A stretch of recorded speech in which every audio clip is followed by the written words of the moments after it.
यांच्याकडून स्पष्टपणे नावं गेलेले आहेत. त्यांच्यावर कारवाई करावंच लागेल. कोण करत नाही तर आम्ही पाहू. सर, तुम्ही समोर येत आहेत, चर्चाही होती या बातमीची. मात्र ज्या विभागाने ही अॅक्वायर जमीन केलेली ते विभाग मात्र समोर येत नाही.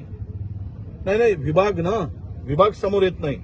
विभागाने त्यांचा 111 स्क्वेअर मीटर जागा जी गेली, साधारणतः 1100 स्क्वेअर फीट, त्यांचा 13 लाख मोबदला मिळाला आहे त्यांना. त्याच्या पलीकडची ही जागा आहे, हायवेवर आहे. त्यांना इकडे कदाचित शाप बांधायचं असेल, जमीन बिल्डिंग बांधायचं असेल, आणि त्यामुळे या कुटुंबाला त्रास दिला. पीडब्ल्यूडी मध्ये काय गडबड केली, काय गोंधळ केलाय, त्याची सुद्धा चौकशीसाठी आम्ही भाग पाडतो. कुटुंबाचा सरळ आरोप आहे की हे आरोपी यांना मारहाण करत असताना या संत्री कुटुंबांना त्यांनी रावसाहेब दानवेंचं नाव घेतलं, संतोष दानवेंचं नाव घेतलं, मधुकर दानवेंचं नाव घेतलं.